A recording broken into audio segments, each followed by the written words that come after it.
Hello everyone, welcome to our channel. इसमें first class में मैं आप लोगों को सिलेबस के बारे में बता दिया था आप लोगों को कि सिलेबस क्या होता है और कितने यूनिट में इसको बांटा गया है ट्वेल्थ के सिलेबस को। तो ट्वेल्थ के सिलेबस को 10 यूनिट्स में बांट दिया गया है, unit first, second, third and so on 10 तक। तो ये मार्क बेसिस का एनालिसिस मैंने आप लोगों को कर दिया था, तो मार्क बेसिस हो गया था, आप लोग समझ गए थे मार्क बेसिस क्या है। आज जो है मैं आपको जो सिलेबस का मेन चीज होता है, सिलेबस को नहीं जानिएगा, ये टॉपिक स्टार्ट कर देते चलिए टॉपिक हम इलेक्ट्रिक चार्ज या कुछ भी पढ़ाने लगते, उससे नहीं होता आपको, उसमें आपको फिर दिक्कतें हो जाती। कारण क्या कि सिलेबस को पहले आपको जानना है कि आपको सिलेबस यूनिट जो है, यूनिट में कितने मार्क्स होते हैं और कितने पीरियड होते हैं। मार्क्स के बारे में तो आपको बता दिया गया था, बट पीरियड के बारे में एक क्लास में नहीं संभव था बताना, तो आज मैं पीरियड के बारे में बताऊंगा, सिलेबस के पीरियड के बारे में, और आफ्टर दैट आपका सिलेबस शुरू हो जाएगा। तो सबसे पहला मूल चीज वही है कि आप सिलेबस को समझिए, पीरियड को समझिए। मार्क तो समझा दिए थे, आज पीरियड भी समझा देंगे और मार्क्स विथ पीरियड टोटल लोगो दे दिया जाएगा, कोई दिक्कत नहीं होगा। तो पहला यूनिट जैसे कि आपको बता चुके थे, यूनिट फर्स्ट में इलेक्ट्रोस्टैटिक्स आते हैं, जिसका हिंदी नाम क्या होता है, स्थिर वैद्युतिकी। और इससे कितने अंक के प्रश्न पूछे जाते हैं, तो ये 8 मार्क्स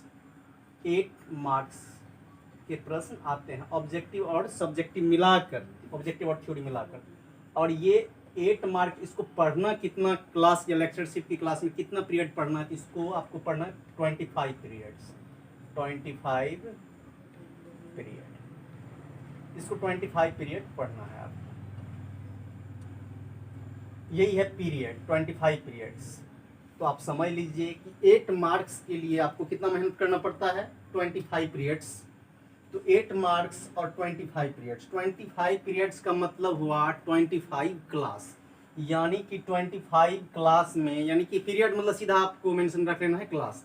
वैसे पीरियड का मतलब बता दिए थे, या तो आप आधा घंटा को पीरियड बोलिए, या ज़्यादा से ज़्यादा 1 घंटा, मिनिमम कम से कम आधा घंटा समय को क्या बोलेंगे, पीरियड, या अधिक से अधिक 1 घंटा के समय को क्या बोलते हैं, पीरियड। यानी 30 मिनट को भी पीरियड बोलते हैं और 60 मिनट को भी पीरियड कहते हैं।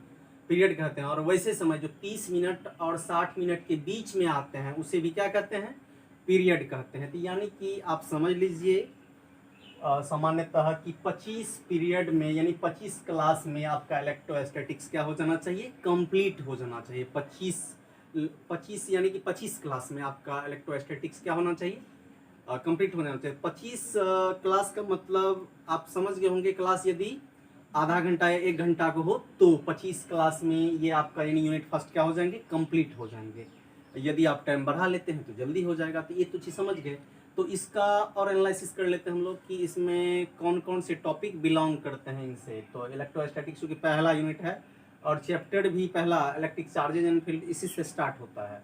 तो एनसीईआरटी का सिलेबस यूजीसी जो कम देते हैं, प्रोवाइड जो करते हैं यूजीसी सिलेबस को, जो यूनिट बेस पे करते हैं। यूजीसी सिलेबस जो दिए हैं, आपको यूजीसी सिलेबस जो दिए हैं वो दिए हैं यूनिट बेस पे, और एनसीईआरटी जो है वो टॉपिक वाइज में चलते हैं। तो चूंकि एनसीईआरटी तो बेस्ट बुक होती है और कॉन्स्टिट्यूशनल बुक है, तो यहाँ पे ध्यान दीजिए। तो इसमें चाहे एनसीईआरटी आपको जैसा भी हो या प्राइवेट हो, तो ये सब सिलेबस से जुड़ा हुआ, चाहे एनसीईआरटी कोई भी प्राइवेट राइटर हो या एनसीईआरटी हो, गवर्नमेंट की बुक हो, ये सब सिलेबस कौन मतलब प्रोवाइड यूजीसी कर देते हैं। तो अब यहाँ पे ध्यान दीजिए, इलेक्ट्रोस्टैटिक्स जो है, तो सबसे पहली बात इसमें इलेक्ट्रोस्टैटिक्स जो पढ़िएगा, इसका पहला टॉपिक है इलेक्ट्रिक चार्ज, यानी विद्युत आवेश। और विद्युत आवेश मूलतः आप लोग 10th में बढ़िया से पढ़े होंगे, विद्युत आवेश, जहाँ पे आप कूलम का जिक्र हुआ होगा, क्योंकि आवेश का ऐसा यूनिट क्या होते हैं, कूलम होते हैं।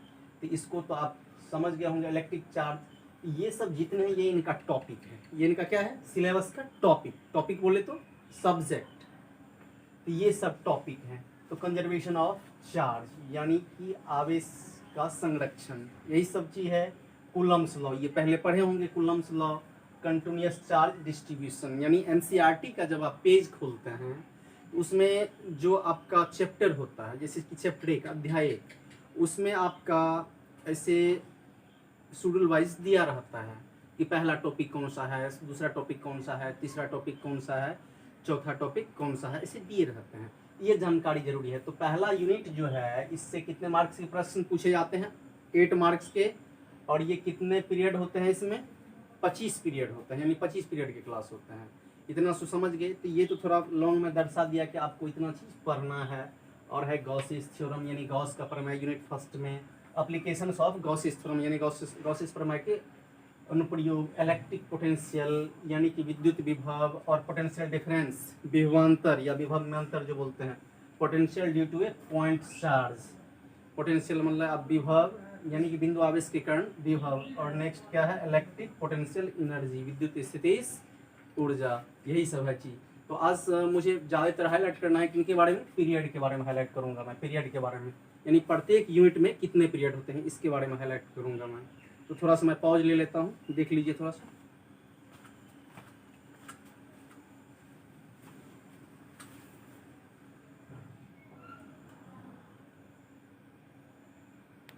तो इस तरह से देख सकते हैं आप कि यहाँ का मैं मार्क्स के साथ पीरियड का रिलेशन दर्शा दिया हूँ,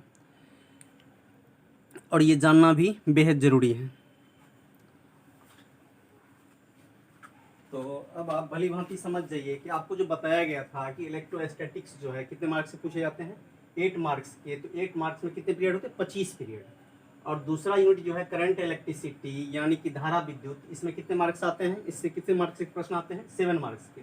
और इसको पढ़ना है कितना पीरियड, 22 पीरियड। 25 पीरियड मतलब 25 क्लास, और 22 पीरियड मतलब 22 क्लास। अब यहाँ पे ध्यान दीजिए, unit third, magnetic effect of current and magnetism. Magnetic effect का मतलब होता है चुंबकीय प्रभाव, ऑफ मतलब का, करंट मतलब धारा, एंड मतलब था मैग्नेटिज्म मतलब मैग्नेटिज्म चुंबकत्व, मैग्नेट मतलब चुंबक, मैग्नेटिज्म मतलब चुंबकत्व। टोटल चीज मैं लिख दूंगा डिटेल में।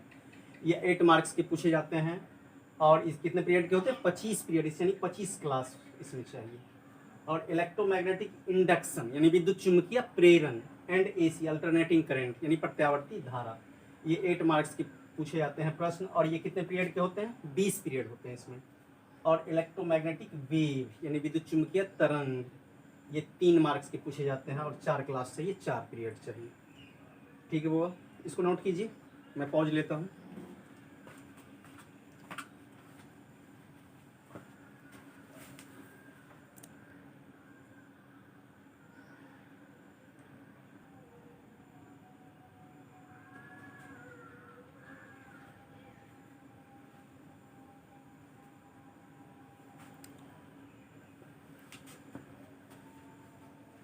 अगला एनालिसिस भी कर दिया गया है, जैसे कि आपको पहले क्लास में बता दिया गया था कि ऑप्टिक्स कितने मार्क्स से आते हैं, 14 मार्क्स के प्रश्न, ऑप्टिक्स से 14 मार्क्स के प्रश्न पूछे जाते हैं। और ये कितने पीरियड के होते हैं, 30 पीरियड्स होते हैं, यानी 30 क्लास। ऑप्टिक्स में कितने class, 30 class. Unit 7, dual nature of matter. Optics तो जान गए, प्रकाशी की dual nature of matter. Dual मतलब होता है दू या दुई, तो पदार्थ की द्वैत प्रकृति। ये 4 इसमें पीरियड मतलब कि 4 मार्क्स के पूछे जाते हैं, और 8 पीरियड होते हैं। एटम्स एंड न्यूक्लियस, परमाणु तथा नाभिक, ये पहले से पढ़ चुके हैं आप लोग। ये इसमें 6 मार्क्स के प्रश्न पूछे जाते हैं, 18 पीरियड होते हैं। इलेक्ट्रिक डिवाइसेस, विद्युत उपकरण बोल सकते हैं, ये 7 मार्क्स के प्रश्न पूछे जाते हैं, और 18 पीरियड होते हैं। और कम्युनिकेशन सिस्टम यानी संचार व्यवस्था, संचार तो जानते हैं, संचार व्यवस्था, ये 5 मार्क्स के प्रश्न पूछे जाते हैं इनसे, और ये 10 पीरियड होते हैं। ये पीरियड का, मार्क्स का पीरियड के साथ रिलेशन आप लोगों को बता दिया गया था, वैसे मार्क्स एनालिसिस बता दिया गया था। ये जानकारी होना बहुत ही जरूरी है। और जैसा कि यूनिट फर्स्ट का मैंने विश्लेषण भी कर दिया था, ये भी जरूरी था। इनको आप लोग नोट कर लीजिए, पॉइंट लेते हैं।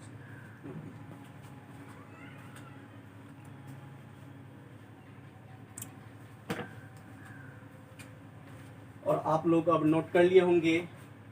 अब जो नेक्स्ट क्लास होगी उसमें यानी कि वीडियो में सिलेबस चालू हो जाएगा वीडियो में, और किसी भी चीज़ में किसी प्रकार का कोई त्रुटि नहीं होगा। थोड़ा सा एडजस्ट करने में स्टूडियो को समय लग जाता है, इसलिए आप लोगों को कोई टेंशन नहीं लेना है। और ये आपको बता दिया गया कि इसका रिलेशन इनके साथ क्या है, यानी कि रिलेशन आपका मार्क्स का किसके साथ, पीरियड के साथ। ये सिलेबस की जानकारी आपको जरूरी है, खास करके पीरियड की, कौन किसमें कितना पीरियड पढ़ना है। जिसमें ज़्यादा पीरियड पढ़ना है तो उसमें समय को हम लोग क्या करते हैं, बढ़ा लेते हैं। समय को बढ़ा लेने के बाद क्या होता है कि आपको जल्दी सिलेबस आपको क्या हो जाते हैं, कंप्लीट हो जाते हैं। तो आप लोगों से रिक्वेस्ट है कि पहला चैप्टर एनसीईआरटी से पढ़ लीजिएगा, और प्राइवेट राइटर से भी पहला चैप्टर पढ़ लीजिएगा। अब चूँकि नेक्स्ट जो है ये सिलेबस का यानी सेकंड क्लास है, पहला क्लास में भी बता दिया था, तो पहला क्लास में केवल मार्क्स के बारे में बताया गया था।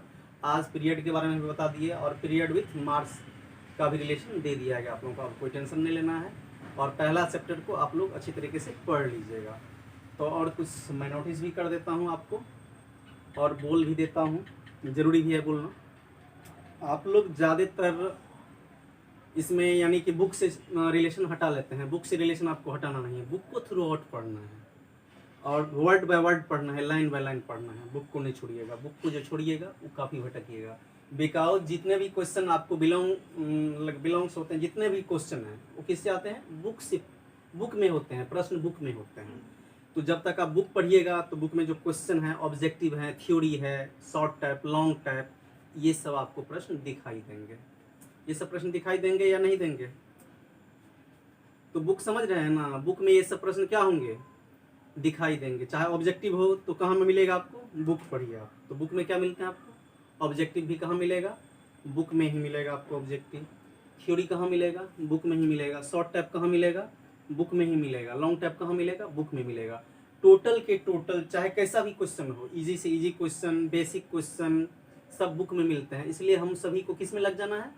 बुक में लग जाना है। और जितना मैं पढ़ाता हूँ, क्लास में दिया जा रहा है, चाहे आपका ये सिलेबस एनालिसिस हो टाइम के साथ या पीरियड के साथ, टोटल चीज़ को नोट करते। इसका तो नोटबुक आपका फेयर बुक चाहिए ही, फेयर कॉपी चाहिए। लेकिन सबसे बड़ी बात है कि बुक से स्टूडेंट लोग रिलेशन हटा देता है, अपने टाइम को इन्वेस्ट कर लेते हैं। अपना टाइम इन्वेस्ट नहीं करना है, बुक में आपको लगाना है समय। और जब तक आप बुक नहीं पढ़िएगा तो आप एक अच्छे स्टूडेंट नहीं बन सकते हैं। जो बुक को थॉरली रीड करता है वही एक अच्छा स्टूडेंट होता है। और कितना स्टूडेंट होता है कि चलो थोड़ा थोड़ा हम पढ़ लेते हैं, मेन पढ़ लेते हैं। ये मैं अभी सलाह देता हूँ, मेन क्या होता है या कम क्या होता है। आपको जब भी पढ़ना है, कंप्लीट पढ़ना है और संपूर्ण पढ़ना है, तो पहला चैप्टर को आप लोग पढ़ लीजिएगा। और मिलते हैं नेक्स्ट क्लास में। यदि ये वीडियो आप लोगों को पसंद आया होगा तो आप लोगों से रिक्वेस्ट है कि प्लीज़ इस चैनल को सब्सक्राइब, शेयर, लाइक ज़रूर कीजिए। मिलते हैं नेक्स्ट क्लास में। Thank you all of you.